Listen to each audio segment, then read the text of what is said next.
ఎస్తేరు గ్రంథము, book of Esther, chapter 6 verse 1 and 2.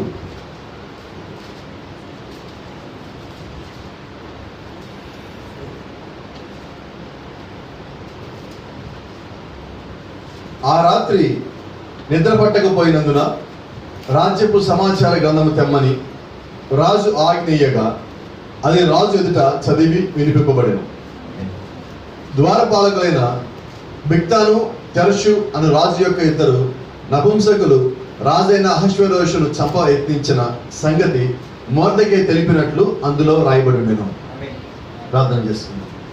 జీవము గల తండ్రి, జీవాధిపతి నాయన, ఇదిగో ప్రభా, ఇంతవరకు సంతోషంతో నిన్ను స్తుతించి మహిమపరిచి గానములు పాడుండగా మా యొక్క స్తుతుల మధ్యలో వాసనుడై ఉన్నామని, మాతో మాట్లాడటానికి సిద్ధంగా ఉన్నామని, ఇదిగో ప్రభా, మా యొక్క హృదయములు నీ ముందు మేము తెరుస్తా ఉండగా తండ్రి నాయన సహాయం దయచేయండి. నీ యొక్క ఆత్మతోను, శక్తితోను, బలముతో మమ్మల్ని నింపండి. నీవే నేరుగా స్తుతిగాను, తేటగాను, స్పష్టంగాను ప్రతి ఒక్కరికి అర్థమవుతో మాట్లాడమని ప్రభు యేసు క్రీస్తుని పరిశుద్ధమైన నామములో స్తుతిస్తూ ప్రార్థిస్తూ వినయంగా అడిగి పెట్టుకుంటున్నాం. ఆమేన్. God bless you. అందరం కూర్చున్నాము.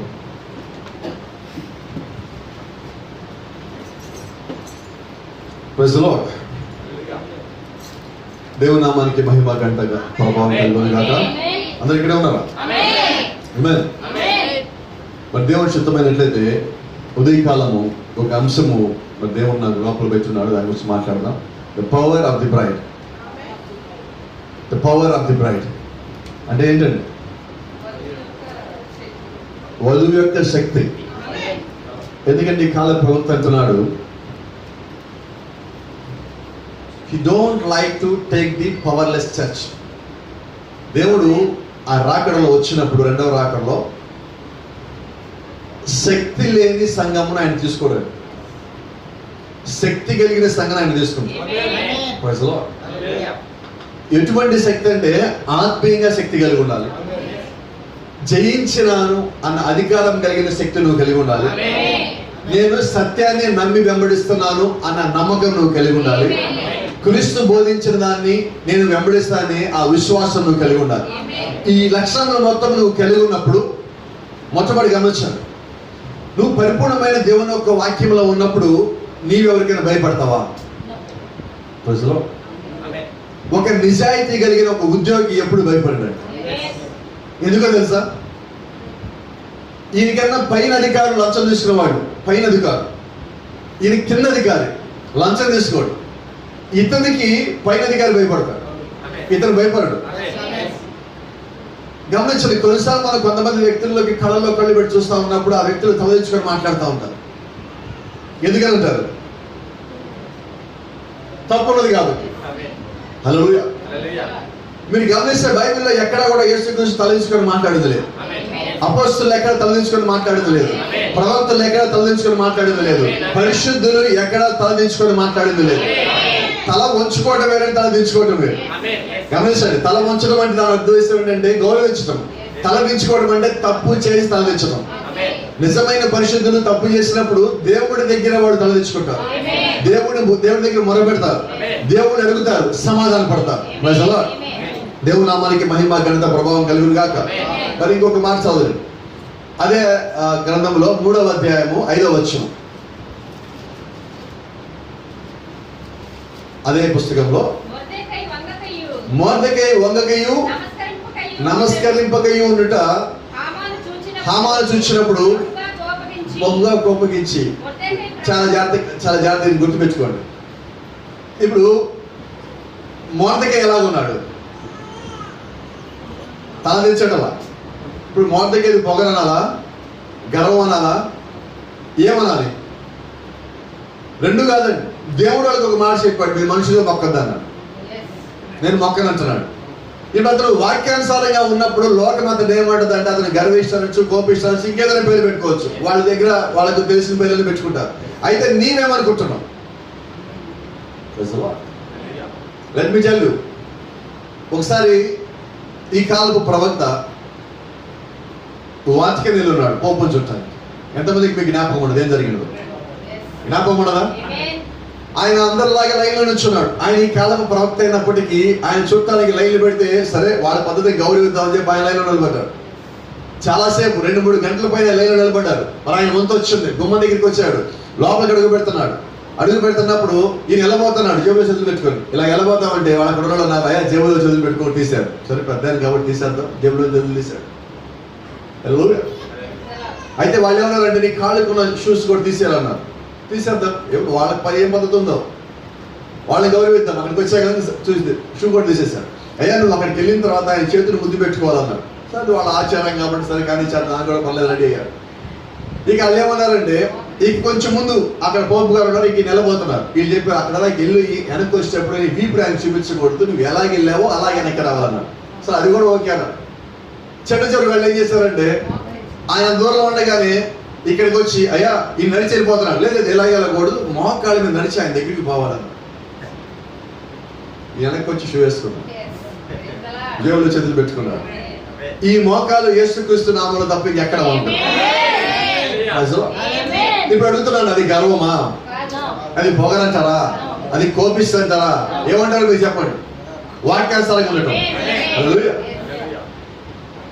మరి ఇప్పుడు పోప్ అంటే ప్రపంచం మొత్తం ఆయన గౌరవిస్తుంది. వాక్యము కలిగిన వాడు వ్యక్తులను కాదు కానీ వాక్యాన్ని మాత్రం గౌరవిస్తాడు. నువ్వు వధువై ఉన్నావంటే నువ్వు వాక్యానికి అన్నింటికన్నా ఎక్కువ ప్రాముఖ్యత ఇస్తావు. ఈ రోజు మనం ఈ రకంగా జీవించి ఉండటానికి కారణం ఏదన్నా ఉన్నదంటే ప్రభు యేసుక్రీస్తు ఇచ్చిన కృపను మనం నమ్ముతున్నాం. ఆ కృపనిచ్చిన వారికి మనం సమస్యలు ఇస్తాం, అంతేనా? గౌరవం కానీ, మర్యాద కానీ, మహిమ కానీ, స్తుతి కానీ, స్తోత్రం కానీ సమస్తం ఆయనకి ఇస్తాం. ఎందుకంటే మనం ఇవ్వగలేదు ఒకటే, మన ప్రాణం ఆయన కోసం ఇవ్వలేమండి. ఆయన అనుమతిస్తే తప్ప మనం ఇవ్వలేము. నువ్వు కావాలని ఇవ్వాలని కోరుకోవచ్చు, నువ్వు ఆశపడవచ్చు, ఇష్టపడవచ్చు, నువ్వు ఒక కోరిక కలిగి ఉండొచ్చు, యేసుక్రీస్తు కొరకు ప్రాణం పెట్టాలని. అది ఆయన చిత్తం అయితే తప్ప ఆయన తీసుకో. ఆయన చిత్తంలో నువ్వు ఉంటే తప్ప తీసుకో. ఆయన చిత్తంలో నువ్వు ఉంటే ఆయన నువ్వు పారిపోయినా కానీ నిన్ను లాక్కొచ్చి కూర్చోబెట్టి ఆయన పరిచయం చేయించుకుంటాడు. ఎవరైనా నేనే మీ ముందు నిలబడి ఉన్నాను ఈరోజు. అసలు యేసుక్రీస్తు అంటే పడదు నాకు. ఈ రోజు ఎవరైనా యేసుక్రీస్తు అంటే అదేంటో తెలియదు కానీ ఒంట్లో రక్తం మొత్తం బాయిల్ అవుతున్నట్టుకుంటుంది. 40 degrees 90 degrees బాయిల్ అవుతుంటుంది లోపల. ఒక మాట అంటేనే వర్తమానం గురించి కానీ, ఈ కాలం వర్తమానం గురించి కానీ బైబిల్లో ఒక వాక్యాన్ని తప్పుగా చెప్తా ఉన్నప్పుడు అది లోపల ఒక తెలియని ఒక బాధ, ఒక మంట, అది ఒక రకమైన ఆవేదన వస్తూ ఉంటుంది. నేను దాన్ని కోపం అనుకోవట్లనే. ఎందుకంటే ఇంత గొప్ప దేవుడిని వీళ్ళు సరిగా అర్థం చేసుకోవాలని బాధ. వీళ్ళకి ఎలాగైనా కానీ దేవుడు అవకాశం ఇస్తే వీళ్ళకి చెప్పాలని చెప్పి లోపల ఒక ఆవేదన. అటువంటి స్థితిలో దేవుడు సేవకుడే కాదండి, ప్రతిసారి విశ్వాసం కూడా ఉంచుతాడు. మీ ముందు ఎక్కడ మీరు పని చేస్తున్నారు, ఒక ఉద్యోగంలోనో, వ్యాపారంలోనో, లేదా ఒక ప్రయాణంలోనో మీ పక్కన ఉన్న వాళ్ళు వాక్యాలు తప్పుగా చెప్తా ఉంటే, తప్పు అర్థం చెప్తా ఉంటే, నిజంగా మీరు చెప్తున్నారు ఇక్కడ ఉన్న ప్రతి ఒక్కరు మీరు లోపల మండిపోతా ఉంటారు కాదా? మరి నాకు ఎలాగే ఉంటుంది, నాకు మిమ్మల్ని చూస్తే నాకు అదే అనిపిస్తుంది. ఎందుకంటే కొంతమంది మాట్లాడుతూ ఉంటారు, వాళ్ళు మాటలు తెలుస్తూ ఉంటారు, ఆ మంట కనిపిస్తూ ఉంటుంది. ఆ మంట ఏంటంటే అది ఈ రోజు పుట్టి రేపు చల్లారిపోయేది కాదు. ఈ కట్టె కాలిపోయేంత వరకు అంటాం తెలుగులో, అది సామెత ఉన్నది. ఈ శరీరము మట్టిలో కలిసిపోయేంత వరకు ఆ మంట మండుతానే ఉంటుంది. అంటే వాళ్ళు వధువు అండి. వాక్యం కోసం మండేవాడు వధువు, వాక్యం కోసం సమస్తాన్ని త్యాగం చేసేవాడు వాళ్ళు, వాక్యం కొరకు సమయాన్ని కూడా పక్కన పెట్టేవాడు వాళ్ళు. కాబట్టి గమనించండి, ఎవరు వధువుల్లో ఉంటారంటే దేవుడు యొక్క చిత్తానికి లోబడిన వాళ్ళు వధువులో ఉంటారు. అది మనం నమ్ముతాం. అయితే వధువులో మనం ఉన్నప్పుడు, మనం ఒక భాగమైనప్పుడు ఆ సమయంలో మనకు తెలియకపోవచ్చు. దేవుడు ఒక దినం వచ్చి నీవు వధువులో ఒక భాగమని నీతో చెప్పిన తర్వాత ఇక నీ పరిస్థితి ఎలా ఉంటుందంటే, నీ సంతోషాన్ని ఎవరు ఆపలేరు. ఇంకోటి చెప్పనా, అది కేవలం సంతోషపడేది కాదండి.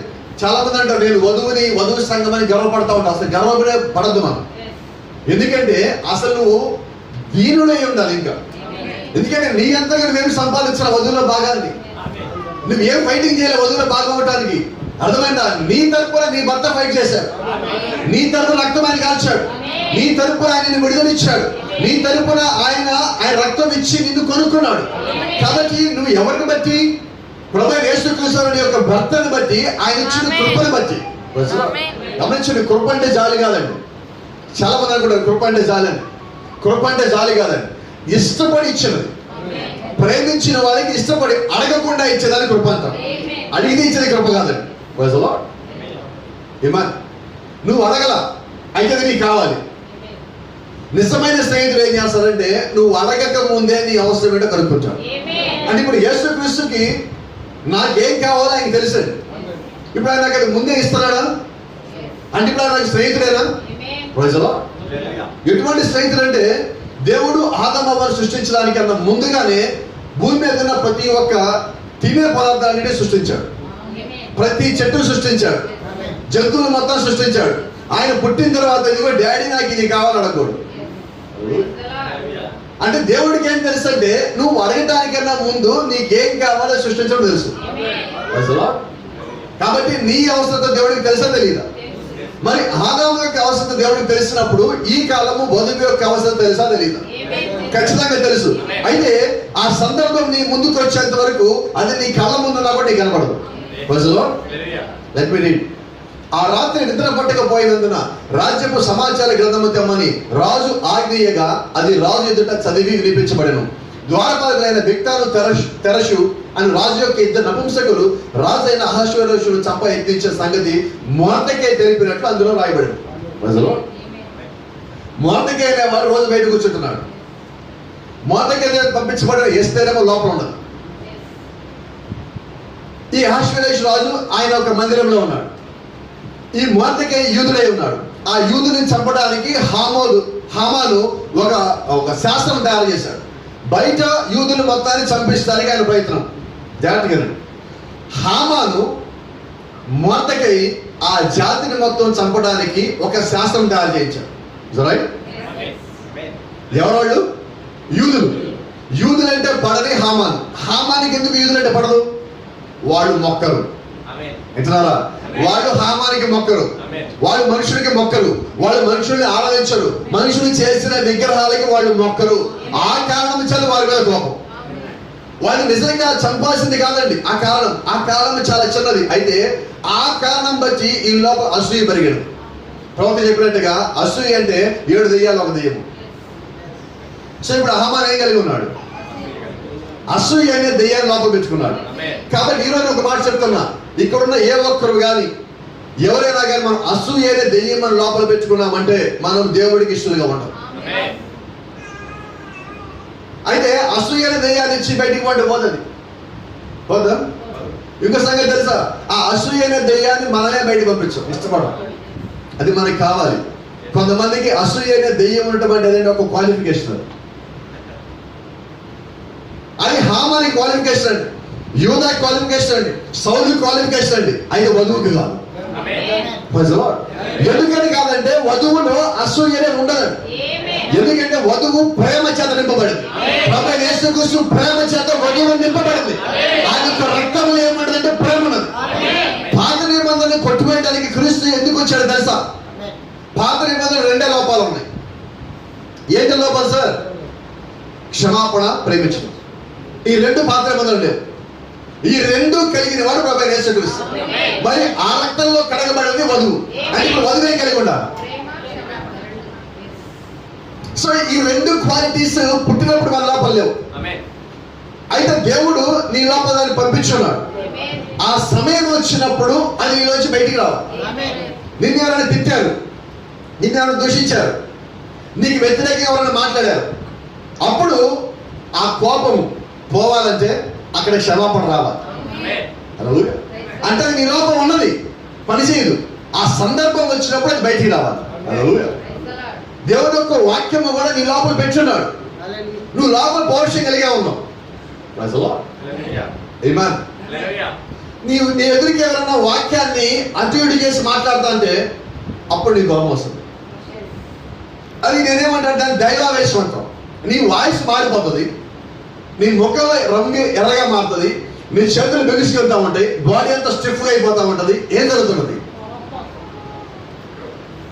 ఇది కోపం కాదండి, అసలు నీకు సంబంధం లేదు వాస్తవంగా.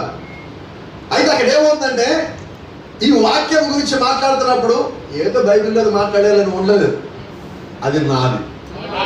ఎందుకు అక్కడ కోపం వచ్చిందంటే ఇది నాదై ఉన్నది. అర్థమవుతుందా మీకు? అది ఎప్పుడైతే ఇది నాదే నువ్వు దాన్ని ఓన్ చేసుకున్నావో అది నీ లోపల పనిచేయడం ప్రారంభిస్తుంది. హల్లెలూయా. దేవుని నామానికి మహిమ కలుగును కాక. ఒక మాట గమనించండి అమ్మా, ఇక్కడ ఉన్నారు మీరు. మీ భర్త ఇంటి దగ్గర లేనప్పుడు మీ భర్త గురించి ఎవరన్నా చెడుగా మాట్లాడితే మీరు ఏం చేస్తారు? వినపడ్డారా అమ్మా? కోపం ఏం చేస్తారు?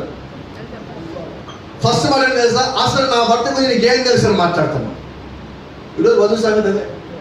మీరు వాక్యం సరిగా మాట్లాడినప్పుడు ఎదుటి మాట్లాడకపోయినప్పుడు మీరు ఏమంటారు తెలుసా? అసలు నీకేం తెలుసు వాక్యం గురించి మాట్లాడతాం. సేమ్ అన్నమాట. ఇది భౌతికమైనది, ఇది ఆత్మ సంబంధమైనది. నువ్వు భౌతికంగా ఎలాగైతే రెస్పాన్స్ అవుతున్నావో, నువ్వు భూమి మీద నువ్వు భౌతికంగా కలిగి ఉన్న భర్త గురించి ఎవరైనా తప్పుగా మాట్లాడినప్పుడు ఎలాగైతే నువ్వు అంటున్నావో, ఆత్మ సంబంధంగా అదే జరుగుతా ఉండదు. అదే నీ కాల ప్రవక్తకు మాట్లాడాడు. ఆత్మ సంబంధమైనవన్నీ భౌతిక సంబంధమైన వాటికి సాదృశ్యాలు. భౌతికంగా భూమి మీద సరిగా ప్రతి ఒక్కటి కూడా ఆత్మ సంబంధమైన వాటికి సాదృశ్యంగా ఉండదు. ఇక్కడ ఏం జరుగుతుంది మన జీవితంలో అదే ఆత్మీయంగా కూడా జరుగుతూ ఉంటుంది. కాబట్టి గమనించండి. ఇప్పుడు నీకు ఎందుకు ఇక్కడ కోపం వచ్చింది? నీ భర్తే, ఆయన ఎక్కడో ఉన్నాడు. ఆయన ఎవరో కంటే ఆయన నీకు భర్త ఉన్నాడు. అవునా? నువ్వు పుట్టిన దగ్గర నుంచి కనీసం 20 ఏళ్ళు 25 ఏళ్ళు ఆయనకి తెలియదు. నువ్వు మధ్యలో వచ్చావు ఆయన జీవితంలో, అంతేనా? మరి ఇప్పుడు ఆయన గురించి అంటే నువ్వేమంటున్నావు? అసలు నీకేం తెలుసు? What you know about my husband? నా భర్త గురించి నీకేం తెలుసు? ప్రజలు ఇదే సమయంలో ఎవరైనా మీ భార్య గురించి చెడుగా చెప్తే మీరేమంటారు? ఊరుకుంటారు? ఇంటారు అసలు? వాళ్ళు బిగిన్ చేయగానే ఇంకా నాకు తెలుసు. అసలు నువ్వెవడు నా భార్య గురించి అంటాను? ఫస్ట్ ఆఫ్ ఆల్ ఏం తెలుసు ఆమె గురించి? నేను నీ జీవితంలో మధ్యలో వచ్చింది. ఆమె పుట్టిన తర్వాత 18 ఏళ్ళు 20 ఏళ్ళు ఎక్కడుందో నీకు తెలియదు. అయినా నువ్వేమంటున్నావు? నాకన్నా ఆమె గురించి ఎక్కువ తెలిసిన వాళ్ళు ఎవరు లేరు. కొన్నిసార్లు జాగ్రత్తగా రండి. భార్య వాళ్ళ తల్లి గొడవపడతా ఉన్నప్పుడు, భార్య వాళ్ళ తల్లి భార్యని ఏదైనా అంటున్నప్పుడు భర్త అంటాడు వాళ్ళ తల్లిని తిడతాడు. ఇక్కడ విన్నారు ఎప్పుడన్నా మీరు? జరిగింది ఎక్కడన్నా? ఎందుకో తెలుసా? ఆమెనంటాడు అమ్మ నీకు తెలియదు కాదు, నా పుట్టు గురించి నాకు తెలియదా? తెలియదు. నిజమంటది. భార్య గురించి భర్త కన్నా ఎవరికి ఎక్కువ తెలియదు ప్రపంచంలో. భర్తకి భార్య కన్నా కానీ ఎవరికి ఎక్కువ తెలియదు. ఎందుకంటే వాళ్ళిద్దరు రహస్యాలు మాట్లాడుకునేది. నిజంగా వాళ్ళ హృదయంలో ఏదైతే ఆలోచన కలిగి ఉంటే వాళ్ళు ఒకరితో ఒకరు పంచుకుంటారు. కాబట్టి ఈ రోజు నిజమైన రహస్యం ఎవరు తెలుసు అంటే వధువుకి వరుడికి తెలుసు. కాబట్టి వాళ్ళ మధ్యలో ఎవరన్నా దూరితే వాళ్ళిద్దరు ఒప్పుకోలేడు. నేను ఎప్పటికీ ప్రతి వివాహం చేసినప్పుడు ఒక మాట అంటూ ఉంటాను. ప్రతి వివాహంలో భార్యాభర్త గొడవ అయితే మధ్యలో ఎవరు దూరొద్దంట. మీ ఇద్దరి మధ్యలో మీ ఇద్దరు ఏదైనా సమస్య వచ్చిందా ఇద్దరు మోకరిని మధ్యలో బైబిల్ పెట్టుకోండి, ప్రార్థన చేయండి. మీరు కోపమున్నా ఏడుపున్నా బాధ ఉన్నా నిందలేయాలనుకున్నా మధ్యలో అది పెట్టుకొని మీరు మాట్లాడండి. అంటే వాక్యం మీ మధ్యలో ఉంచి మీరు మాట్లాడండి. సాయంకాలం కల్లా మీ మధ్య సమాధానం వస్తుంది. మధ్యలో వ్యక్తిని పిలిస్తే వ్యక్తి ఏటో ఒకటి పక్షాలు ఉండాలి. భర్త తరపున భార్య తరపున ఉండాలి. ఆ గొడవ పెద్దది అవుద్ది కానీ తగ్గదు. కాబట్టి ఒకసారి తప్పు చేసిన వాళ్ళు సమర్థించవచ్చు మధ్యలో వచ్చిన వాళ్ళు, లేకపోతే నిజాయితీగా ఉండేవాళ్ళు సమర్థించడం వల్ల కూడా అది పక్కకి వెళ్ళిపోవచ్చు. కాబట్టి త్వరపడి వారి మధ్యలోకి రావాలి. ప్రజలు నిన్న ఒక బ్రదర్ నాకు ఒక సహోదరుడు ఫోన్ చేశారు. ఇప్పుడు చెప్తా ఉన్నా నాకు అది జ్ఞాపకం వచ్చింది. ఒక పాస్టర్ గారు అల్లుడు 11 సంవత్సరాలైంది విడిపోయి. ఆయన నాకు ఫోన్ చేశాడు ఇక్కడ ఒక మాట, బ్రదర్ వర్తమానంలో 11 సంవత్సరాలు అయినది నేను అమ్మ విడిపోయి. మరి 11 సంవత్సరాలు నా దగ్గరికి రాక నన్ను వదిలిపెట్టిపోయినదంటే నేను ఇప్పుడు వివాహం చేసుకోవచ్చా చేసుకోకూడదా? ఒకరు చెప్పారు అన్ని సంవత్సరాలు వదిలేసిందంటే అది ఆత్మీయ వ్యభిచారమే, పెళ్లి చేసుకోవచ్చు అని చెప్పారు. నేను మరి పెళ్లి చేసుకోవాలా, ఆమెకు విడాకులు ఇవ్వాలి, నేనేం చేయాలి? ఇంతకాలం ఆమె మస్తు ఎదురు చూశారు. నాకు ఇప్పుడు ఆశలు మొత్తం పోయింది. ఇప్పుడు నన్ను ఏం చేయమంటారు అంటే ఆయన నాకు ఫోన్ చేశారు. ఇప్పుడు నేనేం చెప్పాలి సమాధానం? మొదటికి ఒక మాట చెప్పారు, అసలు నా ఫోన్ నెంబర్ నీకు ఎవరు ఇచ్చారు?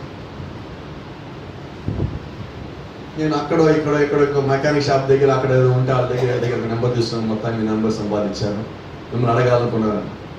సరే మంచిదయ్యా. అయితే దేవుడు జతపరిచిన వాడిని మనుషులు వేరుపరచుకున్నాడు.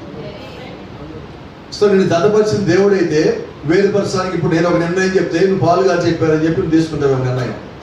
కాబట్టి అది కరెక్ట్ కాదు. రెండోది, నువ్వు చెప్పే 2 మాటలు బట్టి నిర్ణయం తీసుకో. నువ్వు అడిగేశాను ఒక ప్రశ్న, నేను ప్రశ్న సమాధానం చెప్పా, తీసుకోవచ్చు అన్నా అనుకో. ఫర్ ఎగ్జాంపుల్ అనుకోండి, ఆయన అన్నా అనుకో, ఆయన ఏమంటాడు? పాలుగానే చెప్పాడు, ఇంకా కానీ నువ్వు డైవర్స్ అంటాడు. ఇప్పుడు ఆ డైవర్స్ కారణం ఎవరు? మూడో వ్యక్తి. ఫస్ట్గా మూడో వ్యక్తి. కాబట్టి ఇక్కడ మూడో వ్యక్తి రావడం ఏం చేయాలంటే, ఫస్ట్ అడిగాను, అయ్యా ఇలా 2 మాటలు మాట్లాడటం కరెక్ట్ కాదు, అసలు సంగతి ఏంటో మొత్తం చెప్తే దాన్ని బట్టి ఇది అవునా కాదా చూద్దాం, వాళ్ళతో కూడా మాట్లాడదాం. అయితే అవుతుంది, లేదంటే నేను పక్కన తప్పుతుంది. అది నా డ్యూటీ కాదు, డిక్లరేషన్ నా డ్యూటీ కాదు, అది ఏంటో వివరించడం నాకు పని, నిర్ణయం నీ పని. అంతేగాని నువ్వు ఇలాగ చెయ్యి ఇది చేయని చెప్పడం నా పని కానే కాదు. వాక్యాలు మొత్తం నీ ముందు వచ్చినప్పుడు దేవుడు నీకు నిర్ణయాన్ని బయలుపరచాలి. దేవుడు మనకి మహిమ కలుగును కాక. కాబట్టి నా రోల్ నాకు తెలుసు, నా రోల్లో నేను ఉండాలి, నా లిమిట్ నేను దాటాను. దేవుడు ఒకటి కొడతాడు, కూర్చోమంటాడు, మళ్ళీ నేను కూర్చోవాలి. కాబట్టి గమనించండి, ఆయన మాట్లాడగానే రాత్రి మొత్తం నా మైండ్లో తిరుగుతూ ఉన్నది, అసలు నాకు సంబంధం లేనిది ఈ నిర్ణయం నా దగ్గరికి వచ్చింది. ఇప్పుడు అంటే ఇప్పుడు ఏంటి, దాంట్లో నేను పోషించాల్సిన పాత్ర ఏదైనా ఉంటే నేను పోషించాలని తప్పుకోవాలి. అర్థమైనదా? ప్రజలో దేవుడు నామానికి మహిమ కలుగును కాక. అయితే ఇదంతా ఎందుకు చెప్తున్నానంటే, నిజమైన దాని మధ్యలో వేరే ఏది వచ్చి నిలబడదు. దేవుని యొక్క వాక్యానికిను దేవుడికి మధ్యలో ఏది నిలబడదు. వాక్యమై ఉన్న వధువుకిను వాక్యమై ఉన్న దేవుడికి మధ్యలో వేరేది వచ్చినా అది టెంపరీ, దేవుడే పర్మనెంట్. ప్రజలో వారి మధ్యలో ప్రేమ అనేది ఏదైతే ఉన్నదో అది శాశ్వతమైనది. దేవుని నామానికి మహిమ కలుగును కాక. అది గమనించండి, మళ్ళీ అక్కడ వాక్యం దగ్గరికి వస్తాం. ఆ రాత్రి నిద్ర పట్టకపోయినందున ఆ రాజుకి, అహష్వేరోషు రాజుకి బయట ఉన్న మొర్దెకై ఉన్నాడు. ఈ మొర్దెకై ఏమో రాజును కావాలండి. ఆ మొర్దెకై యొక్క జాతిని చంపాలని హామాన్ ఇంటి దగ్గర ప్లాన్. ఈ బయట ఉన్న ఆయనేమో లోపలికి వచ్చి ఎలాగైనా ఈ సంగతి రాజుకి చెప్పాలని. ఈ రాజు దగ్గర రావడానికి అవకాశం లేకుండానేమో అంతఃపురంలో వేరే గదిలో ఉన్నదేమో ఎస్తేర్. ఎలా చూశారు పరిస్థితి? ఏ ఒక్కరు కలబెట్టాల. ఒక ఆయన బయట వీధుల్లో కూర్చోడు గోని పట్ట కట్టుకొని, ఇంకొక ఆయన అంతఃపురంలో కూర్చొని లోపల బాధపడతా ఉండదు. ఒక ఆయన ఇంటి దగ్గర కూర్చొని ఆ మొర్దెకైని చంపడం కోసం నిలువెత్తు 50 అడుగులు ఎత్తున్న ఆ సిలువను ఒకటి తయారు చేసి పెట్టాడు. ఊరికమ్మో ఆయన అక్కడ రెడీ చేస్తున్నాడు. ఇక్కడేమో రాజు నిద్ర పెట్టడం జాగ్రత్తగా. అప్పటికే దేవుడు ఒక కార్యం జరిగించున్నాడు. ద్వారపాలైన బిగ్తాలు తెరషు అను రాజు యొక్క ఇద్దరు నపుంసకులు రాజైన అహష్వేరోషును చంప ఎత్తిన సంగతి మొర్దెకై తెలిపినట్టు ఆ గ్రంథంలో రాయబడింది. ఇప్పుడు దేవుడు రాజుకి నిద్రపట్టడం ఎందుకు చేశాడు తెలుసా? ఆ గ్రంథం చదవడానికి. ఆ గ్రంథంలో ఏమన్నది? మొర్దెకై ఆల్రెడీ దేవుడికి సహాయం చేశాడు రాయబడింది. ఆ సంగతి రాజు చదవాలంటే రాజు నిద్రపట్టకూడదు. ప్రజలో ఇప్పుడు చెప్పొచ్చా నేను, ఎప్పుడన్నా మీకు నిద్ర పట్టట్లేదంటే జ్ఞాపకం చేసుకోండి, దేవుడు మీతో ఏదో మాట్లాడుతూ ఉన్నాడు. అబీమెలెకు రాజుకు ఒక రోజు రాత్రి నిద్ర పట్టల, మంచం మీద పడుకున్నాడు, అటు ఇటు దొరుకుతున్నాడు. ఆయన అనుకున్నాడు, రేపు శారా వివాహం చేసుకుంటాను కదా, అందుకే నాకు నిద్ర పడట్లేదు అనుకున్నాడు. అయితే శారా జోలికి పోకుండా ఉండడానికి దేవుడు నిద్ర పట్టకుండా చేస్తున్నాడు. వయసులో దానియేలుని తీసుకొని సింహాల గుహలు వేసిన తర్వాత రాజు నిద్రపోయాడా? నిద్రపోలేదు. తెల్లారిలో ఈ నైట్ అవుట్ చేశాడు. ఇంకా మాట్లాడితే ఈయన ఆల్రెడీ ప్రేయర్ చేస్తున్నాడు. వయసులో ఏం చేస్తాడు తెలుసా? ఈయన రాజు దానియేలుకి ఏమి కాకూడదు, దానియేలు దేవుడు కాకూడదు, ఏమి చేయకుండా ఉండాలి. ఉదయం రాగానే దానియేలు లోపల నుంచి ఆయన ఏమని గుర్తున్నదా? ఏమంటున్నాడు? నీ దేవుడు నీ పక్షాన్ని కాపాడా అంటే రాత్రి మొత్తం ఈయన ప్రార్థన చేసి ఆయన కోసుకొచ్చాడు. అంటే దేవుడు ఎప్పుడు నిద్ర పడకుండా చేస్తాడంటే నీతో ఏదో పని ఉన్నప్పుడు, నీకేదో మాట్లాడబోతా ఉన్నప్పుడు. ప్రజలో దేవుడు నామానికి మహిమ కలుగును గాక. ఇప్పుడు గమనించండి, ఆ రాత్రి నిద్ర పట్టకపోయినందున రాజ్యపు సమాచార గ్రంథము తెమ్మని రాజు ఆజ్ఞేయ, అది రాజు ఎదుట చదివి వినిపించబడింది. మొత్తం విన్నాడు. ఈయన తర్వాత అక్కడ ఏమన్నది? మొర్దెకై ఎవడో సహాయం చేశాడు, నన్ను చంపబోతాడంటే నా ద్వారా పాలకు నన్ను చంపబోతావు అంటే మొర్దెకై నాకు సహాయం చేశాడు. మొర్దెకైకి మనం ఏమైనా చేసామా? Did we help Mordecai? మనం మొర్దెకైకి ఏమైనా బహుమానం ఇచ్చామా? ఇవ్వలేదన్న ప్రజలు. ఏమా ఇప్పుడు ఏం చేశాడు తెలుసా? రాత్రి పడుకోకుండా ఉదయం కల్లా హామాను కబురు పెట్టండి, హామాను పిలిపించండి. Thank you Lord. హామాన్ ఇంటికి ఇక్కడికి వచ్చాడు. రాగానే అన్నాడు, రాజు అంటున్నాడు చూడండి, హామానికి కొన్ని కోరికలు ఉన్నాయి, తీరని కోరికలు. రాజుగారి వస్త్రం ధరించుకోవాలని, రాజుగారి కత్తి పెట్టుకోవాలని, రాజుగారి తలపాగా పట్టుకోవాలని, రాజుగారి గుర్రం ఎక్కాలని కోరికలు మొత్తం హామానికి ఉన్నాయి. ఇప్పుడు రాజు హామాను పిలవగానే హామాను వచ్చి గుమ్మలో నుంచోగానే రాజు అంటున్నాడు, హామాను నాకు ఎవరన్నా ఏదన్నా మేలు చేస్తే నేను వాళ్ళకి ఏం చేయాలి? హామాను అనుకున్నాడు, నేను కాక ఇంకెవడు ఉంటాడు, నేను కాక ఇంకెవడు ఉంటాడు అనుకుని అంటున్నాడు ఆయన. రాజా అడిగారు కాబట్టి చెప్తున్నా, మీ గుర్రం ఇచ్చి, మీ వస్త్రములు ఇచ్చి, మీ తలపాగా పెట్టి, మీ ఉంగరం పెట్టి, మీ కత్తి పట్టుకొని గుర్రం మీద ఊరి మొత్తం ఊరేగించినప్పుడు రాజ్యం అంతా కూడా అతని ముందు మోకెళ్ళాలి. ఇది చేయాలి, మీకు నిజంగా చేయాలనుకుంటా ఈ లోపల కోరిక మొత్తం చెప్పాడు. అయితే రాజు అన్నాడు, హామాను నిజంగా నా మనసు మాట చెప్పావు, ఇది మొత్తం పోయి నువ్వు మొదటికి చేయపో.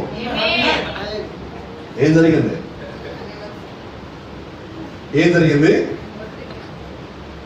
ఇంకో మాట రాజు చెప్తే చివరిలో మాట్లాడి చాలా నోట్ చేసుకోవాల్సిన పాయింట్.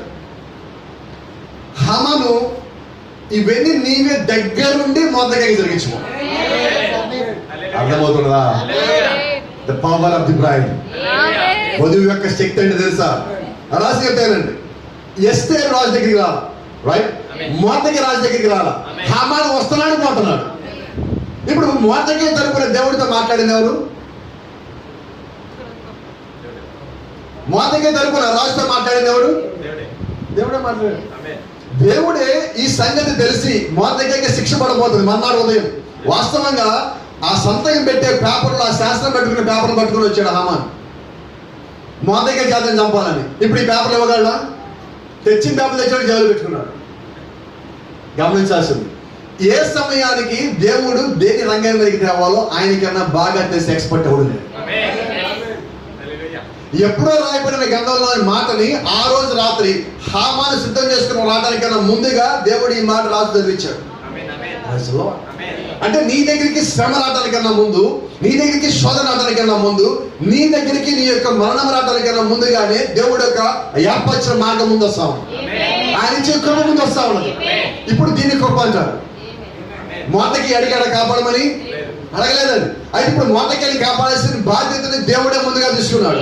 అయితే ఇప్పుడు దేవుడు ఏమి చెడ్డ కృపనిచ్చున్నాడు. అదే రీతిగా మన దగ్గర నుంచి కూడా మనం చంపాలని ప్రతి ఒక్క హక్కు పత్రం కలిగి అపవాదం వస్తున్నప్పుడు అపవాది కన్నా ముందుగానే దేవుడు రక్తం వెలగా చెల్లించి నిన్ను నన్ను అడగకుండానే మనం కూడా కొనేస్తున్నాడు. ఆయన కొనేయటమే కాదండి, ఆ హక్కు పత్రం నీ చేతిలో పెట్టి ఇదిగో నువ్వు విడుదల పొందుకున్నావు పో, నువ్వు విమోచించబడ్డావు పో. మోతకి ఏమి తెలియట్లేదు బయట ఉన్నవాడికి. మోతకి పిలిచారు, గోరిపట్ట తీసేమన్నారు. ఎవరి ముందు? హామాను దగ్గర పరిరక్షించాలా? మోతకి మోకాల మీద వంగలేదని హామాను కోపం. ఇప్పుడు అదే హామాను దగ్గరుండి ఆ గుర్రం పెట్టుకుని నడిపించాలి. రాజన్నాడు, హామాను నువ్వు నాకన్నా నువ్వు నీకన్నా నాకు దగ్గరగా ఉండేవాడు ఎవడు, కాబట్టి నీవే దగ్గరుండి మొత్తం జరిగించి ఆ గుర్రం పెట్టుకుని కూడా నువ్వేనాడు. ఎవరు మోకాలు వంగలేదని వాళ్ళని శిక్షించడానికి చంపడానికి సిద్ధపడ్డాడో ఇప్పుడు ఆ మోర్దెకై ఈయన చెయ్యించి, హామాను చెయ్యించి మొదటి గుర్రం ఎక్కు. మోర్దెకై హామాను చేపెట్టుకొని గుర్రం మీద కాలు పెట్టి పైకి ఎక్కాడు. ఇప్పుడు గుర్రం పైకి ఎక్కిన తర్వాత ఇప్పుడు ఆయన తల మీద కిరీటం ఇచ్చాడు, చేతి ఉంగరం తొలగించాడు, ఆ ఖడ్గం తగిలిచ్చాడు.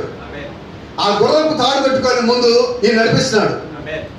రోడ్డు మీద మొత్తము అందరూ ప్రతి ఒక్కరు మోతలు వెళ్తున్నారు.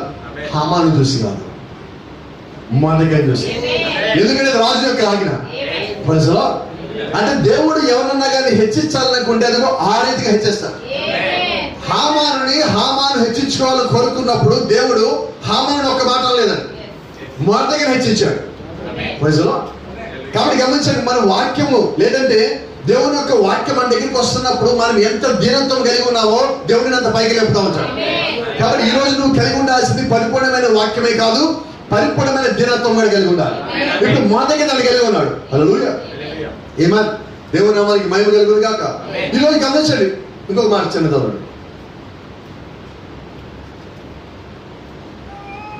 4వ అధ్యాయం 8వ వచనం.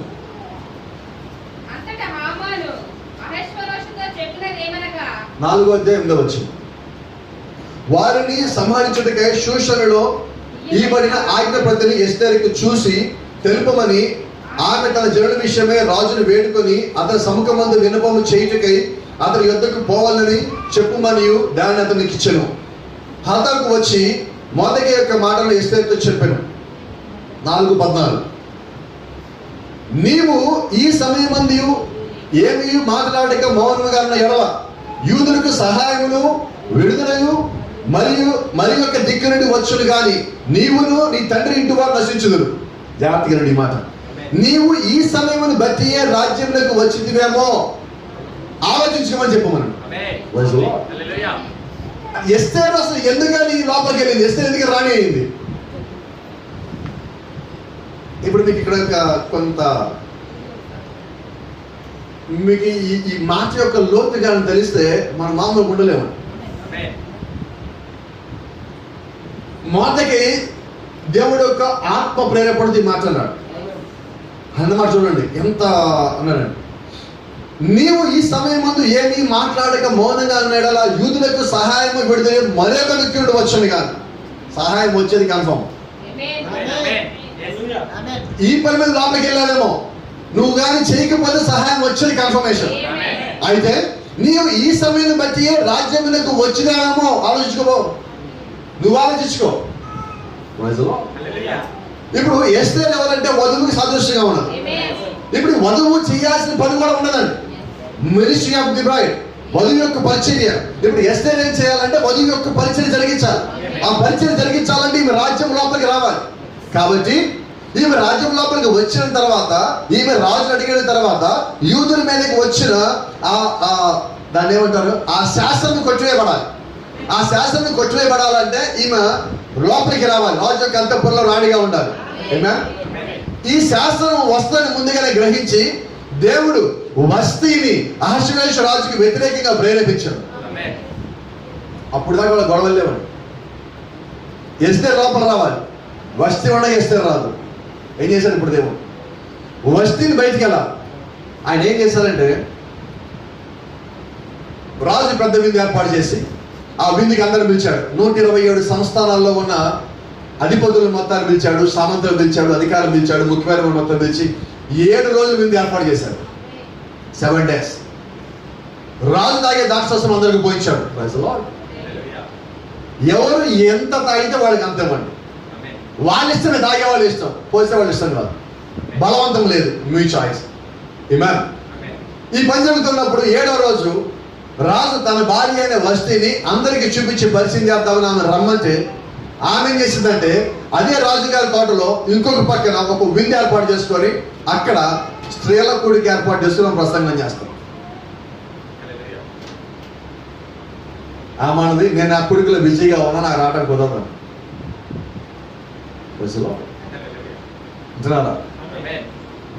రాజు పిలిచినప్పుడు రాణి రావటమే ఆయన ఒక పని, ఆయన ఒక పని. ఈ కాలం ప్రవర్తించాడు. దేవుడు సేవకుడిని ఒక కాపరిని అభిషేకిస్తే కాపరి యొక్క భార్యని కూడా అభిషేకించాడు. అబ్రహాంని పిలిచిన దేవుడు అబ్రహాంతో పాటు శారాను కూడా పిలిచినాడు. కాబట్టి గమనించండి, ఇక్కడ ఒక్కడిని పిలవడంలా దేవుడు కుటుంబంతో పిలిచినాడు పరిచయకి.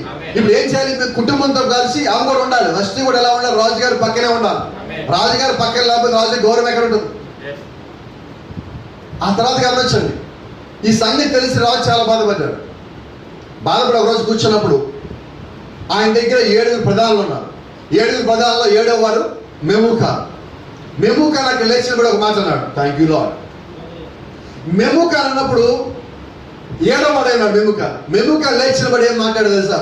గొంతు సరి చేసుకొని ప్రవక్త అన్నాడు. గొంతు సరి చేసుకుని మెమూకాన్ లేచిన కూడా ఒక మాట అంటున్నాడు. ఏమంటున్నాడు అయ్యా అంటే వివాహము ఫలితాన్ని గురించి ఆయన మాట్లాడాడు. Hello, thank you lord. మిగతా 6 మాట్లాడాల. 7 సంఘ కాలంలో అపోస్తలుడు పౌలు మొదలుకొని జాన్ వెస్లీ వరకు ఏ ఒక్కరు కూడా వివాహం ఫలితాన్ని గురించి మాట్లాడాల. మనకి ఒక మెమూకాన్ ఉన్నాడు, మన మెమూకాన్ ఈ కాల ప్రవక్త అయి ఉన్నాడు. మరి ఆయన రంగం మీదకి వచ్చి వివాహం ఫలితాన్ని మాట్లాడాడు. అయ్యా, ఈ రీతిగా ఉన్నప్పుడు నీ భార్య నిన్ను గౌరవించినప్పుడు నువ్వేం చేయాలా? రాజుగారి భార్య రాజుగారి మాట్లాడాల, ఏం చేద్దాం అని రాజ్యంలో ఉన్న ప్రతి ఒక్క ప్రజలు తమ భర్తలను గౌరవించడం మానుదురు కదా, తమ భర్తల మొక్క మీద తలుపులు వేస్తారు కదా. కాబట్టి రాజా, నువ్వు నిర్ణయం తీసుకుంటే ఈ నిర్ణయం రాజ్యం మొత్తం ప్రకటించబడాలి. ఆ రీతిగా ఉండాలి. మళ్ళా ఎక్కడ ఇలాంటి తప్పులు జరగకూడదు. మరి ఇప్పుడు ఏం చేయాలి? ఆయన వదిలిపెట్టాలి. నేను రాజుని కదా, వదిలిపెట్టచ్చా? నిన్ను ధిక్కరించినప్పుడు వదిలిపెట్టడమే, అవునా? మరి నేను ఎలా ఉండాలి? నేను భార్య లేకుండా పరిపాలన చేయొచ్చా? అయ్యా రాజా చేయకూడదు. మరి ఇప్పుడు భార్య కావాలి కదా. అవునయ్యా. ఎక్కడి నుంచి రావాలి? రాజా నువ్వు పరిపాలించేది 127 సంస్థానాలు. ఇథియోపియాలో మనం ఉన్నాం. ఇండియా వరకు మన రాజ్యం ఉన్నది. బైబిల్లో ఇండియా అన్న పదం ఉండేది ఎస్తేరు గ్రంథంలోనే. భారతదేశము ఇథియోపియా మొదలుకొని భారతదేశం వరకు ఆయన యొక్క సామ్రాజ్యం విస్తరించడను. విషయం ఏంటంటే ఇథియోపియాకి ముంబై పట్టణానికి మధ్యలో 4000 కిలోమీటర్ల సముద్రం. ఇప్పుడు విమానంలో వెళ్ళడానికి మనకి ఎంతసేపు పడుతుంది? 8 గంటలు పడుతున్నది. మరి ఆ రోజుల్లో వాళ్ళు అక్కడ నుంచి ఇక్కడ దాకా సామ్రాజ్యం ఎలా విస్తరించారు, ఎలా పరిపాలించారు? నిజంగా దేవుడు కృపేరు. అయితే ఇంకో రహస్యం కూడా చెప్పాలి మీకు. ఈ మెమూకాను నిలబడి మాట్లాడినప్పుడు రాజా నీకు ఒక వివాహం చేస్తాం. అయితే వివాహం చేసాము ఎలా ఉండాలంటే ఈ ప్రపంచం మొత్తంలో అందగత్తై ఉండాలి, అనుకోగలిగిందై ఉండాలి, నీ మాటకు లోబడిందై ఉండాలి. హల్లెలూయా. వాస్తవంగా యేసుక్రీస్తు వచ్చిన యూదుల కొరకు, ఉన్నత యూదుల కొరకు. అయితే వాళ్ళు ఏం చేస్తారంటే ఆయన తోసివేశారు. వస్తీ అక్కడ అంతఃపురంలో ఉన్నప్పటికీ రాజు యొక్క విలువ తెలియక ఆయన తోసేసింది. ఇప్పుడు ఏం జరిగిందంటే ఎక్కడో అనాథగా పెరుగుతున్న హదస్స లేకపోతే ఎస్తేరు అక్కడికి వచ్చాడు. ఎందుకని వచ్చిందంటే వస్తీ తప్పించబడాలి, ఎస్తేరు లోపల రావాలి. ఎస్తేరు లోపలికి వచ్చిన తర్వాతే భవిష్యత్తులో హమాను వీరి మీద అయిపోయే నింద పోవాలి, ఆ శాస్త్రం కొట్టివేయబడాలంటే ఎస్తేరు లోపలికి రావాలి. అంటే దేవుడు ఎంత ఆలోచన చేసినట్టు. ఇంత ఆలోచించిన దేవుడు మొర్దెకై బయట ఉండగా ఈ బిగ్తాను తెరషు అనే వాళ్ళు ఇద్దరు కలిసి రాజును చంపబోయే మాటని మొర్దెకై చెవులు వేశాడు. మొర్దెకై లేదండి. ఆ మాటలు వినేటట్టుగా ఆ సమయానికి దేవుడే తెచ్చి మొర్దెకైని అక్కడ పెట్టాడు. అంటే దేవుడి ప్రణాళిక ఎలా ఉంటుంది? మనం కూడా కొంచెం నాకు ఈ సంగతి తెలిసిందంట, నీకు తెలియలేదంట. నీకు తెలియదు అసలు ఏది. దేవుడు నిన్ను ఆ టైంకి అక్కడ పెట్టున్నాడు కాబట్టి ఆ మాట నీ దేవులో పడింది. ఇప్పుడు నువ్వేం చేయాలి? యథార్థంగా ఉంటే ఆ మాట ఎవరికి చెప్పాలి? రాజుకి చెప్పాలి. ఇప్పుడు రాజు దగ్గర తీసుకుపోయాడు, చెప్పేశాడు ఈయన పని అయిపోయి వెళ్ళిపోయాడు. ఈయన పని చేసి అక్కడ నుంచి వెళ్ళిపోయాడు. ఇప్పుడు బహుమానం ఎవరు ఇవ్వాలి? ఇప్పుడు నిజంగా ఇప్పుడు మనము కూడా దేవుని యొక్క వాక్యం నిమిత్తంలో కానీ పని కానీ పరిచయం కానీ కష్టం కానీ ప్రయాసం కానీ భారం కానీ కలిగి ఉంటే నీకు బహుమానం ఎవరు ఇవ్వాలి? లెక్కప్ప చెప్పాల్సిన దేవుడి దగ్గరికి నువ్వు బహుమానం పొందుకునే దేవుడి దగ్గర నుంచి. ఇప్పుడు ఈ రాజుకి సంబంధించిన ఈ బిగ్తాను తెరషు అనే వాళ్ళు చంపబోతున్నప్పుడు ఆ సంగతి రాజుకు తెలిసి మొదకే పక్కన తప్పుకున్నాడు. అది ఇక్కడ ఇంకో సంగతి ఏంటంటే దానికన్నా ముందు భాగం వరకు ఈ రాజు చదివించుకున్నాడు. ఎప్పుడు ఆ సమాచారం గ్రంథాన్ని దానికన్నా ముందు భాగం వరకు చదివించుకుని ఆపేశాడు. ఈ భాగం నుంచి రాజు చదవట్లా. ఎందుకు తెలుసా? దేవుడు అనుమతి కూడా. చాలాసార్లు ఇక్కడ ఉన్న మీలో ఇక్కడ ఎవరో ఉన్నారు ఈరోజు బైబిల్ చదివితే ఎక్కడ ఆగిపోయాడు, అక్కడి నుంచి ముందుకు పోదు. వారం రోజులు, నెల రోజులు, 20 రోజులు అక్కడి నుంచి ముందుకు పోదు. ఎందుకంటే దేవుడు అక్కడ మిమ్మల్ని ఆపాడు. మీరు మళ్ళా చదవండి, కొద్ది గ్యాప్ వచ్చిన తర్వాత కరెక్ట్ గా మీరు ఏ సిచ్యువేషన్ ఉన్నారో అదే దేవుడు మీతో మాట్లాడతారు. అప్పుడు మీరు అంటారు నిజంగా ఈరోజు దేవుడు నాతో మాట్లాడు. అయితే మీరు గమనించాల్సింది 20 రోజుల నుంచో నెల రోజుల నుంచో ఆ వాక్యం అక్కడ ఆగిపోయి ఉన్నది. అది నీకోసం ఎదురు చూస్తా ఉన్నది. బిగ్తాను తెరషు చేసిన సంగతి మొర్దెకై చెప్పినప్పుడు ఆ సంగతి అక్కడ రాయబడి రాజు చదివే దాని గురించి అది వెయిట్ చేస్తా ఉన్నది. అంటే దేవుడు ఎలాగా చూడండి, ఒక రాయబడిన గ్రంథాన్ని రాజు చదవడానికి రాజు ఆపుకున్నాడు. రాసిన వాళ్ళు రాశారు, పని చేసిన వాళ్ళు చేశాడు, ప్రయత్నించిన వాళ్ళు ప్రయత్నించారు. ఇవన్నీ ఇలాగుండగా ఆ హామాను ప్రేరేపించబడి ఈ మొర్దెకైని చంపాలనుకున్న సమయానికి ముందు రోజు రాత్రి దేవుడు మొత్తం మార్చేశాడు. దేవుడు రంగం మీదకి వస్తే ఎలా ఉంటుందంటే ఎవరు పని చేస్తారో తెలియదు. జాగ్రత్త చెప్తా, ఒక మాట అండి, ఒక మాట అడుగుతాను, ఒక ప్రశ్న. ఇక్కడ ఎవరితో మాట్లాడారా? ఎవరికి ఏం చెప్పాలా? గమనించండి. ప్రతి పని వస్తే ఆ మంత్రం పక్కే తప్పకుండా. హామాను ఎవరికి చెప్పకుండా ఇంట్లో తయారు చేయించాడు. మొర్దెకై ఎలాగే రాజుని కలవాలి తెలియజేయాలని రాసిన గ్రంథంలో మాట అలాగే ఎదురు చూస్తా ఉన్నాయి. అంతఃపురంలో బయటికి రాకుండా ఎస్తేరు అక్కడ కూర్చొని ఉండదు. నిద్ర పడుకుని రాత్రి పడుకొని ఉంటాం. సరే అర్థమవుతుందా? చెప్పమని రాసే సంగతి.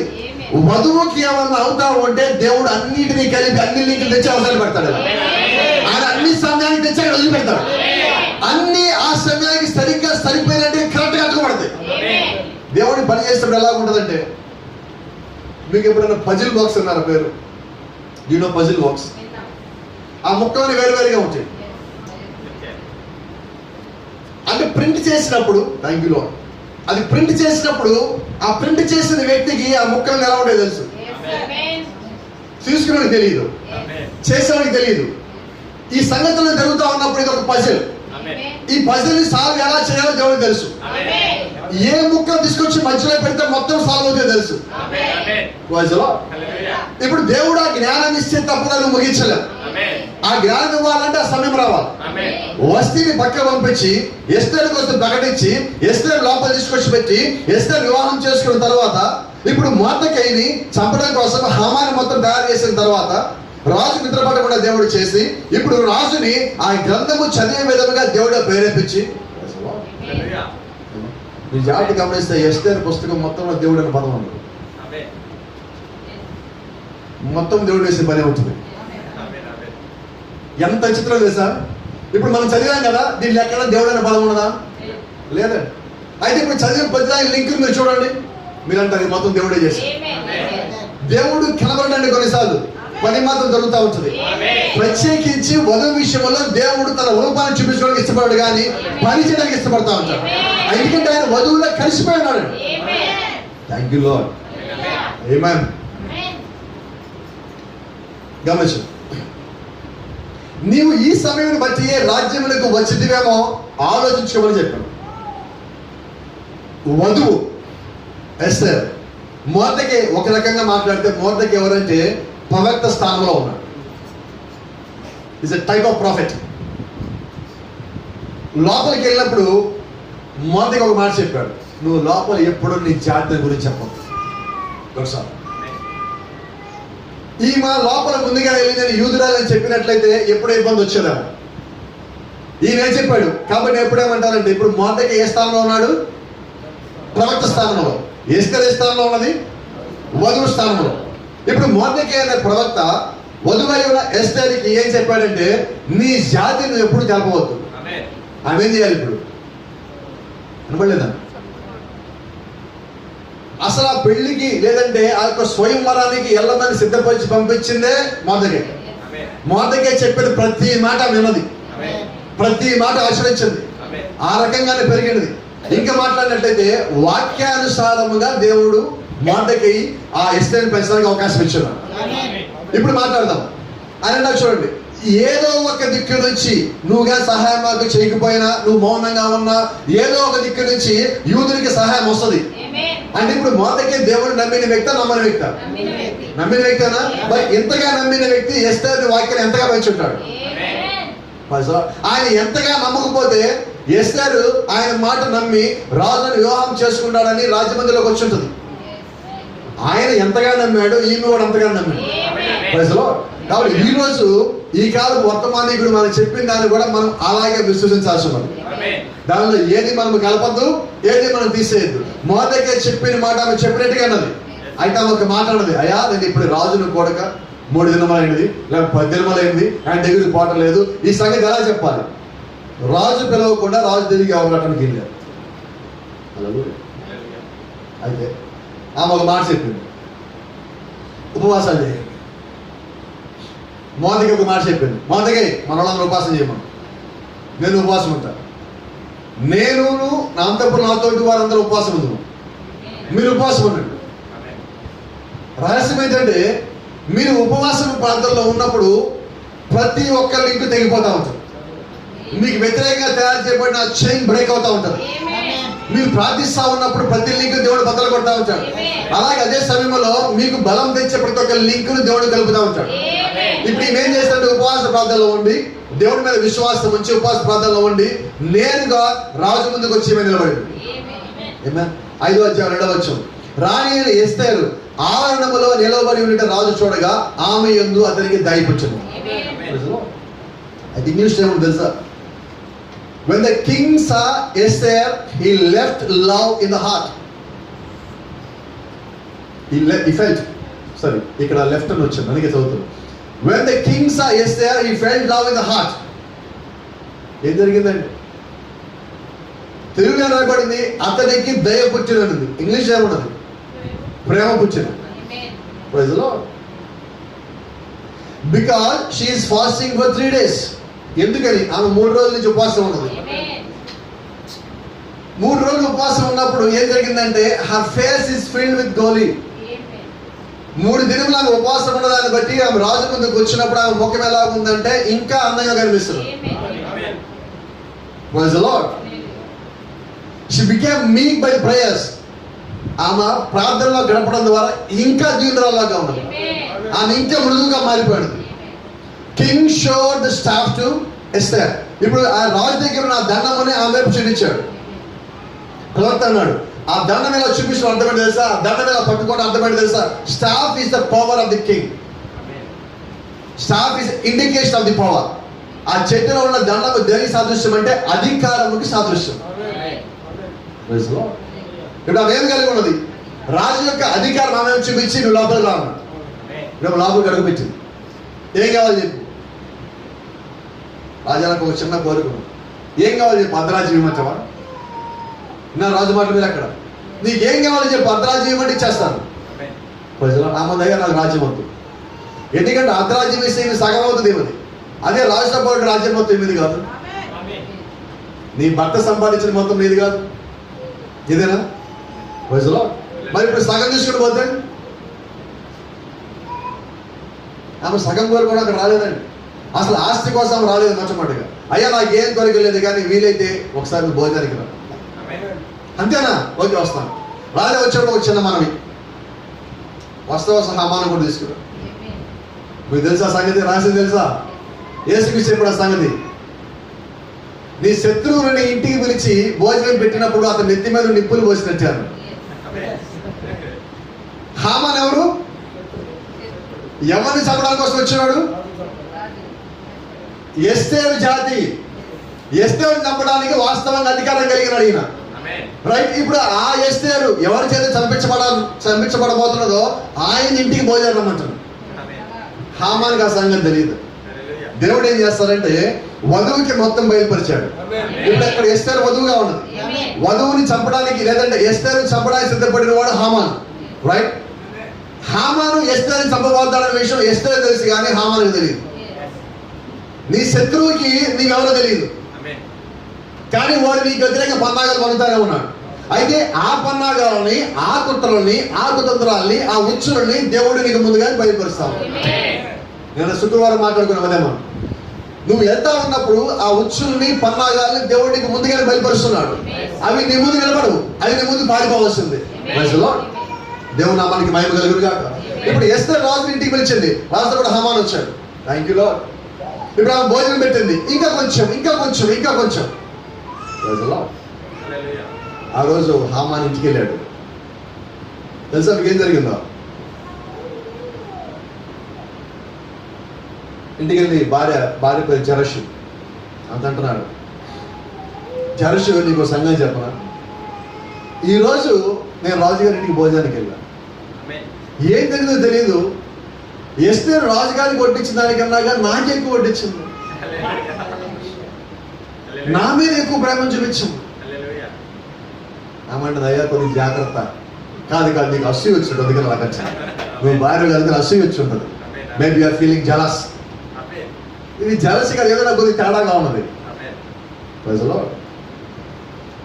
జాగ్రత్తగా హామాను తనకు సంభవించినంతయు తన భార్య అయిన జరషుకును తన స్నేహితులందరికీ తెలుపుగా అతని యొద్ద ఉన్న జ్ఞానులను అతని భార్య అయిన జరషును ఎవరి చేత నీకు అధికార నష్టము కలుగుచున్నదో ఆ మొర్దెకై యూదులు వంశపు వాడైన ఎడల అతని మీద నీకు జయము కలగదు. అతని చేత అవశ్యముగా చెడిపోదు అని అతను తల్లి. యూదుల జోలికి ఎవడు పోకూడదు. యూదులను తిట్టాలన్నా, కొట్టాలన్నా, శపించాలన్నా దేవుడి తప్ప ఎవరు చేయడానికి వీలు లేదు. మీకు తెలుసా యూదులు మొత్తం ఎంతమంది ఉంటారు? మహా ఉంటే ప్రపంచంలో ఎన్ని 14 దేశాలు కలిసి యుద్ధం చేస్తే వాళ్ళు ఓడించలేకపోయారు. ఇన్ని సంవత్సరాలు ఎంత గొప్ప టెక్నాలజీ తీసుకొచ్చినా వాళ్ళ మీద జయం పొందరా ఇంకా. ఎందుకంటే యూదుల్ని కాపలా కాసే దేవుడు ఇంకా ఉన్నాడు. వాళ్ళని జయించాలంటే వాళ్ళ మీదకి దేవుడు అనుమతిస్తే తప్ప వాళ్ళు జయం పొందరు. దేవుడే వాళ్ళు చూడండి ప్రతిసారి వాళ్ళ యొక్క శత్రువుకి ఈయన అనుమతి ఇచ్చాడు, పర్మిషన్ ఇచ్చాడు, అప్పుడే లోపడ్డారు. మళ్ళీ ఈయన మొదలుపెట్టగానే దేవుడి కిందకి రావడం వాళ్ళు బయటికి తేట. మళ్ళీ ఈయన ఒక రాజుల పైకి లేకపోతే బయటికి తెస్తున్నాడు. అంటే దేవుడు యూదుల పక్షంలో ఉన్నాడు. దేవుడు యూదుల పక్షంలో ఉండగా వాళ్ళ మీద చేయేసేవాడు ఎవడు? వాళ్ళకి వ్యతిరేకంగా ఒక ఆజ్ఞను తయారు చేసేవాడు ఎవడు? వాళ్ళకి వ్యతిరేకంగా ఏదైనా చేయబడతారా? లేఖనం ఉంటుంది, నీకు వ్యతిరేకంగా రూపించబడిన ఏ ఆయుధము కూడా వర్ధిల్లదు. No weapon will not prosper against you. ఏ ఆయుధము నీకు వ్యతిరేకంగా రూపించబడినా వర్ధిల్లదు. మరి ఇప్పుడు యూదుల్ని చంపాలనుకొని హామాను ప్లాన్ చేస్తుంటే అది ఎలా వర్ధిల్లుతుంది?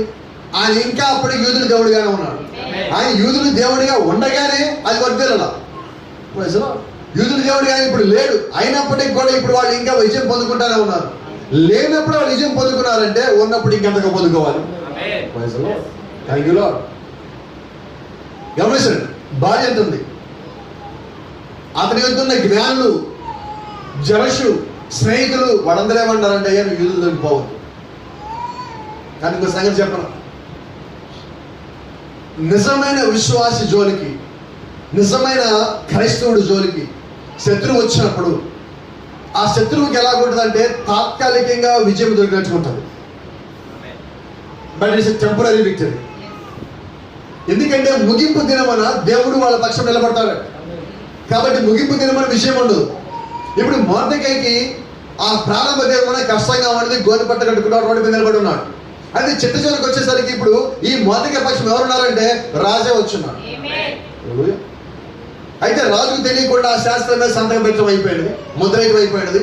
ముద్ర వేసిన తర్వాత వీళ్ళు ఒక తేదీ నిర్ణయించుకొని ఒకేసారి 127 సంస్థానాల్లో ఉన్న ప్రతి ఒక్కరి మీద దాడి చేయడం కోసం ఏర్పాటు చేసుకుంటున్నప్పుడు ఇప్పుడు ఎస్తేరు హామాను ఇంటికి పిలిచింది భోజనానికి.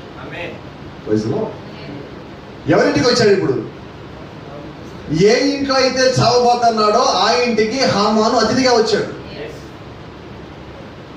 అతిథిగా వచ్చి భోజనం తిన్నాడు.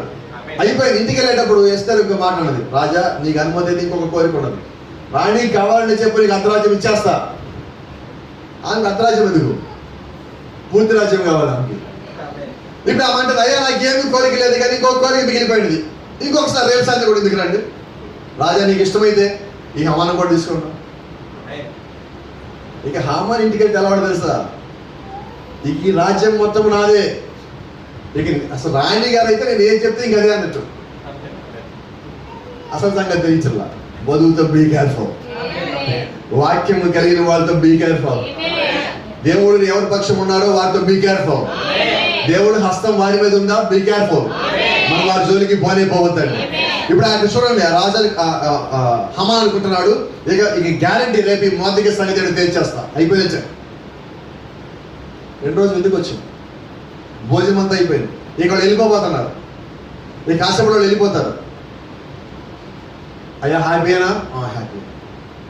నువ్వు హ్యాపీనా హామాను? హ్యాపీ. రాజా హ్యాపీయా? హ్యాపీ. మరి ఏంటి ఇంక సంగతి, ఇంకేమైనా పెండింగ్ ఉండదా? రాజా ఒక్క చిన్న మాట ఉన్నది. ఆయన అడుగుతున్నాడు, ఎందుకు ఈ రాణి ఎస్తేరు ఎందుకు ఇంత గొప్ప విందు చేయించావు, ఏంటి కారణం, ఏమి కారణంలాగా నేను విందు చేయించావు, ఏదైనా అడుగు నువ్వు అని.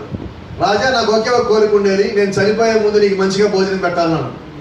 నువ్వు చచ్చిపోతున్నావా? అవును. నీకు తెలియదా రాజా? తెలియదే. నిన్ను చంపాడు ఈ హామానే. The power of the bride. ఆ మొదటి రోజు చెప్పొచ్చు హామాన్ నన్ను చంపబోతున్నాడు అని, మా వాళ్ళని కాపాడమని చెప్పలా. రాజు నోట్లోంచి రాజు రావాలి, నీకేం కావాలో చెప్పు. ఇప్పుడు ఆమె చేస్తే పరిచర్య చేస్తుంది. ఎవరికంటే తను చంపడానికి వచ్చినా కూడా పరిచర్య చేస్తుంది. అడిగి మరి భోజనం క్వశ్చన్ కూడా వడ్డించండి.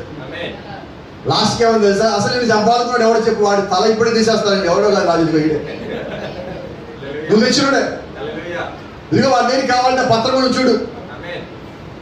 అనగా రాజు అమ్మటి బయటికి వెళ్ళాడు. ఎవరు నాకు తీసుకొచ్చారు బంధించమని చెప్పడానికి కోసం రాజు బయటికి వెళ్ళి తీసుకొచ్చే లోపు హామాన్ ఏం చేశాడంటే భయపడి ఎస్తేర్ బెడ్రూమ్లోకి వచ్చాడు. అవి ఎవరైతే బైబిల్ వెన్ హి వాస్. రాజు వచ్చే సమయానికి ఎస్తేర్ కదా నిలబడి ఉన్నది. ఆ రాజు పడుకోవాల్సిన లేదా ఎస్తేర్ పడుకోవాల్సిన మంచం మీద హామాను కూర్చొని ఉన్నాడు. రాజు ఏమో సైనికులతో వచ్చున్నాడు. రాజా ఎదిగో నువ్వు మా ఇంటికి తీసుకొచ్చిన హామానుడు ఎక్కడ ఉన్నాడు? ఎవరు హామానుని గోతులో పడేయలేదండి. వధువుకు వ్యతిరేకంగా నువ్వు పనిచేసినప్పుడు నీ గోతులు వేపడతావు. అప్పుడు హామాను పట్టుకోగానే ఇంకొక మాట వచ్చింది పక్కన రాజు దగ్గరికి, అయ్యా నీకు సంగతి తెలియాలి రాజా, ఈ హామాను బయట నీకు మేలు చేసిన మొర్దెకై ఉన్నాడు కదా, ఈ మొర్దెకైని ఉరిదీయాల ఇంట్లో 50 మూరల ఉరికోయిని తయారు చేశాడు. వాళ్ళు ఏం చెప్పారన్నారా, నీకు మేలు చేసిన మొర్దెకైని చంపడానికి. అంటే మొర్దెకై ద్వారా దేవుడు ఎందుకని మేలు జరిగించాడంటే రాజుకి ఈ సమయంలో ఆ సంగతి బయటికి రావడం కదా. అంటే నీ చేత దేవుడు అయాచితంగా ఒక పని చేయించలేదు, ఒక ఉద్దేశ ప్రకారంగా ఒక ప్లాన్ ప్రకారంగా దేవుడు ముందుగా నీతో పని చేయించి ఆ సమయం వచ్చినప్పుడు దేవుడు దాన్ని వాడుతున్నాడు, నువ్వు వాడుతున్నావు. మొర్దెకై చెప్పాలి, ఇదిగో నేను నీకు పని చేస్తానని చెప్పి మొర్దెకై చెప్పుకోవాలా. ఇప్పుడు మొర్దెకై చెప్పడానికన్నా ముందుగానే దేవుడే రంగం మీదకి వచ్చి ఆ పని జరిగించున్నాడు. ప్రజలో దేవుడు నామానికి మహిమ ఘనత ప్రభావం కలుగును కాక. అయితే రాజు అన్నాడు, మరీ మంచిది, ఈ హామాను ఎలా చంపాలో ఆలోచిస్తున్నా, కాబట్టి ఇప్పుడు ఏం చేద్దామంటే ఈ హామాను తయారు చేస్తున్న ఉరికొయ్య ఏదైతే ఉన్నదో దాని మీదే హామాను ఎవరిది. ఇప్పుడు చెప్పనా, హామాను ఉరికొయ్య ఎవరి కోసం తయారు చేశాడు, ఎవరికి పని చేసింది అంటే ఇప్పుడు కరెక్ట్ గా మాట్లాడితే హామాను ఉరికొయ్య తయారు చేసుకుని ఆయన కోసం. వధువుకి వ్యతిరేకంగా ఎవడన్నా ఏదైనా పని చేశారంటే, నిజమైన క్రైస్తవుడికి వ్యతిరేకంగా పని చేశారంటే వాడి చావుని వాడే కొని తెచ్చుకున్నచ్చు. ఎందుకంటే ఒక మాట చెప్తాను చూడండి, ముగిస్తాను కన్నా ముందు, you can't curse God's people. దేవుడు యొక్క ప్రజలను శపించలేవు. The bride is taking the curse and blessings same time. ఇప్పుడు వధువు ఏం చేస్తుందంటే శాపమును ఆశీర్వాదమును రెండింటిని కలిపి తీసుకొని పోతున్నారు. ఆమె శపించిన వారు శపించబడతారు, ఆమె ఆశ్రయించిన వారు ఆశ్రయించబడతారు. ప్రజల్లో నీ శత్రువు నిన్ను శపించాడంటే నువ్వు శపించాల్సిన పని లేదు, నీ తరపున దేవుడే మనల్ని శపిస్తాడు. ఇప్పుడు హామాను శపించింది ఎవరు, హామాను పట్టించింది ఎవరు, ప్లాన్ మొత్తం దేవుడిది. హామాను అనుకున్నాడు, మొత్తం నాపాలనుకున్నాడు. వాస్తవం మీరు గమనించినట్లయితే హామాను జాతిని మొత్తం తీసేయడం కొరకు దేవుడు చేసిన ప్లాన్ అది. ప్రజలు యూదులకు వ్యతిరేకంగా లేదంటే నిజమైన క్రైస్తవులకు వ్యతిరేకంగా ఏదైనా జరుగుతా ఉన్నప్పుడు దాన్ని మొత్తం దేవుడు తీసేయాలి. ఇదే సంగతి మీకు రాహబు గురించి చెప్పినప్పుడు కూడా చెప్పున్నాను. ఒక రాహబుని నిర్దోషి అని చెప్పడానికి, రాహబు సల్మాన్ని పెళ్లి చేసుకోవాలని చెప్పడానికి దేవుడు ఏం చేశారంటే ఎరుకో పట్టణంలో ఉన్న ప్రతి ఒక్కరిని చంపించాడు. ఒక్క రాహబుని నిర్దోషి అని చెప్పడానికి, రాహబుని వేశ్య అని చెప్పేవాడు లేకుండా ఉండటానికి ఆ పట్టణంలో ఉన్న ప్రతి ఒక్కరిని దేవుడు తీసేశాడు. మరి అదే దేవుడు ఇక్కడికి వచ్చి ఏ హామాన్ అయితే వీళ్ళని శిక్షించాలనుకున్నాడో చంపాలని కోరుకున్నాడో వాళ్ళందరి దగ్గరికి దేవుడు తప్పించి అదే హామాను తయారు చేసుకున్న ఉరికమ్మ మీదకి ఎక్కించున్నాడు. అంటే దేవుడు ఎక్కడ కనిపించాడా? ఇప్పుడుదా మనం చెప్పింది అంటే అక్కడ దేవుడు కనిపించాడా? కానీ ఇప్పుడు మిమ్మల్ని అడిగితే ఇది మొత్తం ఎవరు చేశారని మీరు చెప్తారు, దేవుడే చేశారని. ప్రతి ఒక్కరిలో దేవుడు ఉండి ఆ పనికి కావాల్సిన ప్రతి దాన్ని దేవుడు జరిగించుకుంటూ వచ్చున్నాడు. కాబట్టి వధువుకు సంబంధించిన పని దేవుడు ఏ ఒక్కరికి అప్పచెప్పలేదని ఈ కాలంలో దేవుడు ప్రతి ఒక్కరికి అప్పచెప్పున్నాడు. ఆ వధువు యొక్క పరిచయంలో ఈ రోజు మనమందరం కూడా భాగమై ఉన్నాం. అయితే గమనించండి, ముగింపులో ఉన్నాం.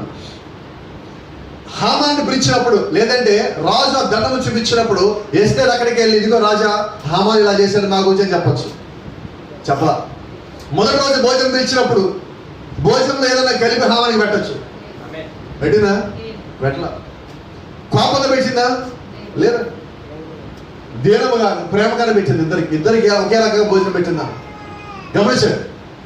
రెండో రోజు మళ్ళా రమ్మని భోజనానికి పెట్టేసి ఇచ్చింది. ఒకరోజు మన శత్రువుకి భోజనం పెట్టినప్పుడే మన లోపల మొత్తం బయటకు వచ్చారు. ఏదో సందర్భంలో మనం ఎలా ఉంటామో తెలుసా? మనం కోపం ఎదురు పడగానే బాగున్నామన్న మీరేమంటారు? మీ శత్రువు మీకు ఎదురు కనిపించి బాగున్నావంటే మీరేమంటారు? మనం కోపం ఉందనుకో లోపల, అతను మంచిగానే అన్నాడు బాగున్నావని, మనమేమంటాం? అతను అస్సలు పడదు. అడుగు అన్నట్లా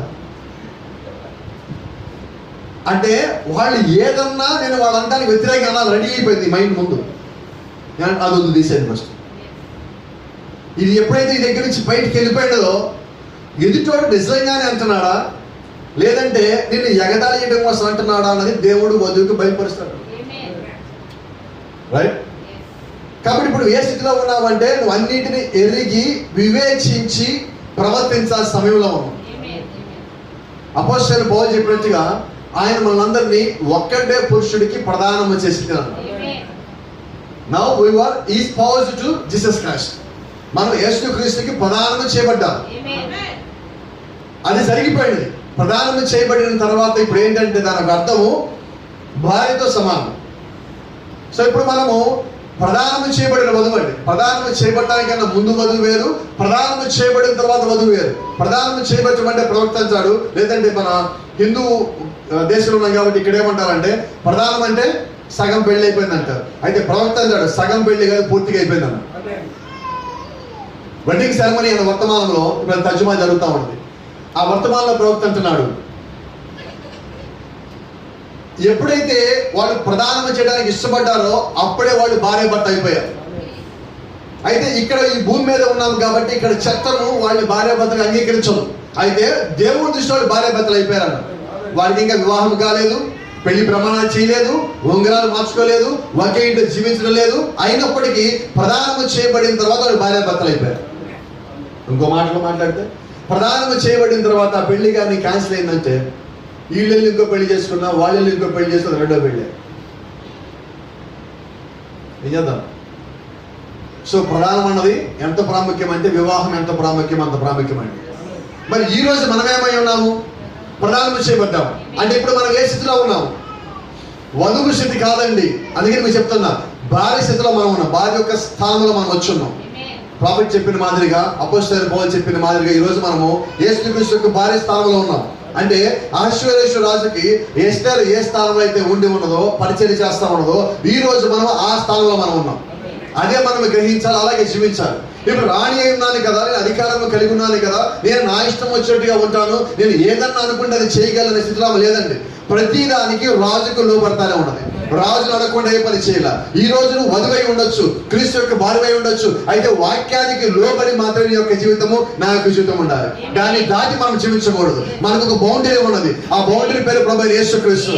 ఆ బౌండరీ లోపల ఎంతైనా ఉండు, నువ్వు ఏమైనా చేయి, దాన్ని దాటి నువ్వు బయటికి రావడానికి వీల్లేదు. దాని లోపల నువ్వు ఉన్నప్పుడు ఈ రాజు అనగా మనకు ఒక అహష్వేరోషు ఉన్నారు. ఈ పేరు ప్రభువైన యేసుక్రీస్తు. ఆ యేసుక్రీస్తు ఆయన కలవాలి ప్రతిరోజు.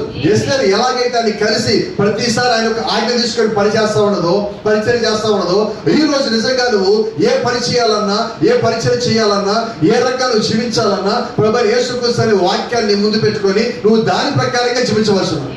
అదే నీకు ప్రమాణమై ఉన్నది, అదే నీకు మార్గమై ఉన్నది, అదే నీకు దీపమై ఉన్నది, అదే నీకు వెలుగై ఉన్నది, అదే నీకు కృపై ఉన్నది, అదే శాశ్వతమై ఉన్నది, అదే నిత్యమై ఉన్నది, అదే నీకు ఎత్తబాటై ఉన్నది, అదే నీ సమాధిని బద్దలుగొట్టేదై ఉన్నది, అదే నీ మధ్యాకాశం తీసుకెళ్లేదై ఉన్నది, అదే నీ శరీరం రూపాంతరం చెందించేదై ఉన్నది, అదే నీ పరలోకం తీసుకెళ్లేదై ఉన్నది, అదే నిన్ను నిత్యత్వం నింపేదై ఉన్నది, అదే నిన్ను 1000 ఏళ్ల పాలలో ఉంచేదై ఉన్నది.